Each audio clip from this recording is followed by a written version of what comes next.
Hi friends, welcome back to my channel. ఈ వీడియోలో నేను మీకు ఫోన్పేలో క్రెడిట్ కార్డ్ అనేది ఎలా అప్లై చేసుకోవాలని మీకు ఈ వీడియోలో అయితే చూపిస్తాను. సో ఫోన్పే వాళ్ళు మనకు క్రెడిట్ కార్డ్ అయితే ఆఫర్ చేస్తున్నారు అనమాట. ఇప్పుడు ఆ క్రెడిట్ కార్డ్ ఎలా అప్లై చేసుకోవాలి ఏంటనేది స్టెప్ బై స్టెప్ ప్రాసెస్ అనేది చూపిస్తాను. దానికి మీరు ముందుగా మీ ఫోన్పే అకౌంట్ అయితే ఓపెన్ చేయండి.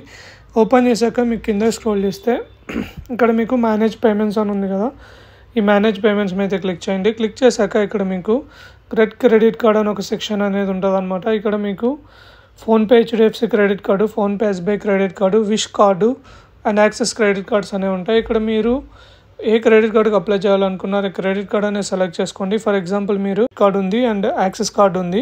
సో నేను ఏం చేస్తాను అంటే హెచ్డిఎఫ్సి క్రెడిట్ కార్డు ఉంది కదా, దీని మీద క్లిక్ చేస్తాను. క్లిక్ చేస్తే మనకి ఫోన్పే యొక్క హెచ్డిఎఫ్సి క్రెడిట్ కార్డ్ అది ఇవ్వనమాట. మనకి బెనిఫిట్స్ అయితే ఇలా ఉంటాయి. సో ఫస్ట్ ఏంటంటే మనకి ఫోన్పేలో ఏవైతే స్పెండ్ చేస్తామో 2% డిస్కౌంట్ వస్తుంది. అండ్ ఇంకొకటి ఏంటంటే మనకి ఇక్కడ జాయినింగ్ ఫీజు అనేది 0 అనమాట. అండ్ మనకి ఓన్లీ ఇయర్లీ రెన్యువల్ ఫీజే ఉంటుంది 499.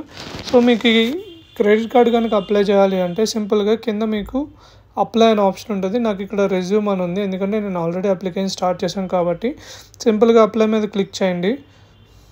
క్లిక్ చేశాక ఇక్కడ మీకు డీటెయిల్స్ అనేవి ఫిల్ చేయాలి. ఇక్కడ మనకి మొత్తము 4 స్టెప్స్ ఉన్నాయన్నమాట. Pan, personal details, employee details, address details.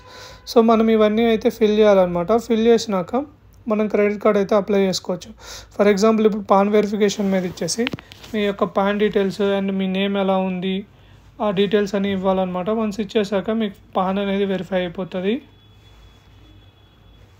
Okay, once మీ పాన్ అనేది వెరిఫై అయిపోయి మీ యొక్క మొబైల్ నెంబర్తో వచ్చేసి మీ యొక్క పాన్ అనేది వెరిఫై చేసుకుంటుంది అనమాట. వన్స్ మీ పాన్ అనేది వెరిఫై అయిపోయాక మీ డీటెయిల్స్ అనేది అడుగుతుంది. ఇక్కడ మీ యొక్క ఈమెయిల్ ఐడి అండ్ మీ యొక్క డీటెయిల్స్ అనేది అడుగుతుంది. ఇక్కడ మీ మదర్ నేమ్ అనేది అడుగుతుంది. ఇక్కడ మీ మదర్ నేమ్ అయితే ఎంటర్ చేయండి.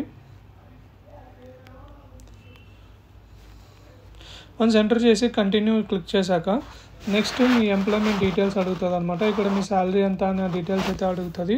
ఇక్కడ మీరు మీ యొక్క శాలరీ డీటెయిల్స్ అని అయితే ఎంటర్ చేయండి. అండ్ మీది ఎంప్లాయ్మెంట్ శాలరీడా ఏదైనా అని అడుగుతుంది. సో ఇక్కడ శాలరీడ్ అని సెలెక్ట్ చేయండి. సెలెక్ట్ చేసిన తర్వాత ఇక్కడ మీ కంపెనీ డీటెయిల్స్ అనేది అడుగుతుంది అనమాట. సో ఇక్కడ మీ కంపెనీ డీటెయిల్స్ అనేవి అయితే సెర్చ్ చేసి అయితే మెన్షన్ చేయండి.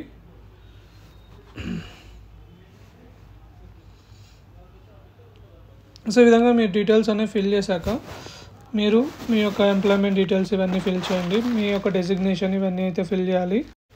వన్స్ మీరు డీటెయిల్స్ అనేవి సబ్మిట్ చేశాక ఇక్కడ మీకు ఎలిజిబిలిటీ చెక్ అనేది జరుగుతుంది అనమాట. వన్స్ ఎలిజిబిలిటీ చెక్ అనేది జరిగాక మీరు ఏదైతే డీటెయిల్స్ అనేవి మీరు వెరిఫై చేశారో మీరు ప్రొవైడ్ చేశారో ఆ డీటెయిల్స్ మీద బట్టి మీకు కార్డ్ అనేది వస్తుందా రాదా అని అయితే చెప్తుంది అనమాట. ఇది మనకు ఒక 2-3 మినిట్స్ అయితే పడుతుంది. వన్స్ ఇది అయిపోయాక మీకు ఇక్కడ చూస్తే నాకు కార్డ్ ఎలిజిబిలిటీ అనేది చూపించింది. సో నేనైతే ఎలిజిబుల్ అనమాట కార్డుకి. ఈ విధంగా మీరు కార్డుకి ఎలిజిబుల్ అయితే మీకు ఏ విధంగా స్క్రీన్ షాట్ అయితే వస్తుంది అనమాట. సో మీరు ఈ కార్డుకి ఎలిజిబుల్ అని తర్వాత మీరు ఏం చేయొచ్చు అంటే సింపుల్గా ఇక్కడ కంటిన్యూ అని ఉంది కదా, మీకు ఇక్కడ కంటిన్యూ అని ఉంది కదా, కంటిన్యూ మీద క్లిక్ చేయండి. కంటిన్యూ మీద క్లిక్ చేయగానే మీరు వెరిఫికేషన్ అయితే స్టార్ట్ చేయాలన్నమాట. ఇన్ కేస్ మీకు కనుక హెచ్డిఎఫ్సి అకౌంట్ కనుక ఉంటే మీరు ఏం చేయాలి అంటే వెరిఫికేషన్ అనేది స్టార్ట్ చేయాలి. ఇన్ కేస్ నాకు హెచ్డిఎఫ్సి అకౌంట్ అయితే ఉంది. సో ఇక్కడ నేను ఏటీఎంతో కానీ క్రెడిట్ కార్డుతో కానీ లాగిన్ అవ్వాలన్నమాట. ఇన్ కేస్ మీకు కనుక ఆ బ్యాంక్లో అకౌంట్ లేకపోతే మీకు డైరెక్ట్గా కేవైసీ ప్రాసెస్ అనేది జరిగిపోతుంది. అంటే మీకు బ్యాంక్ నుంచి వెరిఫికేషన్ అనేది జరుగుతుంది. వెరిఫికేషన్ జరిగాక మీకు ఏంటంటే కార్డ్ అనేది వస్తుంది అనమాట. ఇక్కడ నేను ఏం చేస్తానంటే నా దగ్గర హెచ్డిఎఫ్సి డెబిట్ కార్డ్ ఉంది కాబట్టి సో నేను ఏం చేస్తానంటే వాటితో డీటెయిల్స్ అనేవి ఎంటర్ చేస్తాను. ఓకే, ఇక్కడ నేను కార్డ్ డీటెయిల్స్ అనేవి ఇవ్వాలి. కార్డ్ డీటెయిల్స్ అనేవి ఇచ్చేసాక నాకు కార్డ్ అనేది వచ్చేస్తుంది అనమాట. ఈ విధంగా ఏంటంటే మీరు మీ యొక్క ఇన్ఫర్మేషన్ అంటే కార్డ్ డీటెయిల్స్ అనేవి ప్రొవైడ్ చేసేసి మీరు మీ యొక్క డీటెయిల్స్ అనేవి అయితే ఫిల్ చేసేసాక మీ కార్డ్ అనేది డెలివరీ అయితే అవుతుంది. ఓకే, వన్స్ మీరు డీటెయిల్స్ అనేవి ఫిల్ చేశాక మీకు ఈ విధంగా కార్డు వెరిఫికేషన్ అనేది సక్సెస్ఫుల్ అయితే మీకు కార్డ్ అనేది రెడీ అవుతుంది అనమాట. ఇన్ కేస్ మీరు ఆల్రెడీ కనుక హెచ్డిఎఫ్సి బ్యాంక్లో అకౌంట్ కనుక లేకపోతే మీకు వీడియో కేవైసీ అయితే జరుగుతుంది. వన్స్ వీడియో కేవైసీ అనేది జరిగాక మీకు ఏంటంటే కార్డ్ అనేది డిపాచ్ అయితే చేస్తారు. ఈ విధంగా మీరు ఏంటంటే ఫోన్పే క్రెడిట్ కార్డ్కి అయితే అప్లై చేసుకోవచ్చు. సో ఎలా అప్లై చేసుకోలేదనే ప్రాసెస్ అర్థమైంది కదా. సో వీడియో కానీ నచ్చితే లైక్ చేయండి, ఛానల్ అయితే సబ్స్క్రైబ్ చేసుకోండి. Thank you for watching.